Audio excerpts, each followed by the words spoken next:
தென்னாடுடைய சிவனையை போற்றி, எந்நாட்டவர்க்கும் இறைவா போற்றி, ஏகம்பத்துரை ஏந்தாய் போற்றி, பாகம்பெண்ணூர் ஆனாய் போற்றி, அண்ணாமலை மன்னா போற்றி, கண்ணாரமுத கடலே போற்றி, காவாய் கனக திரளே போற்றி, கைலை மலையானை போற்றி போற்றி என்று சொல்லி விழுப்புரம் மாவட்டம் விக்கிரவாண்டி வட்டம் திருவாமாத்தூரில் எழுந்து அருள்பாலித்து கொண்டிருக்கும் வடசபரி கொழுந்துமணி என்ற சாஸ்தாவின் ஆலயத்தில் யூடியூப் சேனல் ஒன்று ஆரம்பிக்கப்பட்டிருக்கிறது. அந்த யூடியூப் சேனலை சப்ஸ்கிரைப் செய்யாதவர்கள் சப்ஸ்கிரைப் செய்து கொள்ளவும். இதில் ஒவ்வொரு காலங்களிலும் ஒவ்வொரு விஷயங்களை உங்களுக்காக தெரியப்படுத்த உள்ளோம்.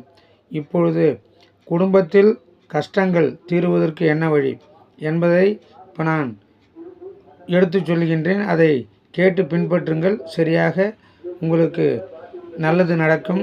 நல்லவைகள் அவைகள் குடும்ப கஷ்டங்கள் தீர்ந்து சுகமாக வாழ அருள் புரிவீர்கள்.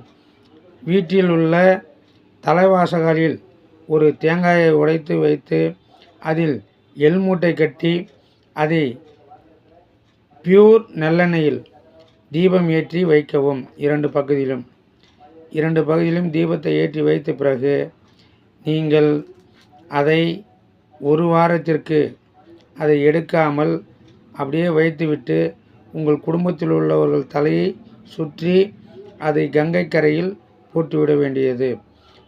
இன்னொரு காலத்தினுடைய அடிப்படை தலவாசகாலில் எலுமிச்சம்பழத்தை நசுக்கி அதை ஒரு குச்சியால் தள்ளி அந்த எலுமிச்சம்பழம் 3 நாட்கள் அது வலதுபுறத்தில் இருக்கவும். பிறகு அந்த எலுமிச்சம்பழத்தை ஒரு முறத்தில் தள்ளி அதை எடுத்து கொண்டு போய் நிலைநீரில் விட்டுவிடலாம். அப்படி என்னென்னா பெரிய எங்கேயாவது காலி இடங்கள் இருந்தால் அதை போட்டு விடவும்.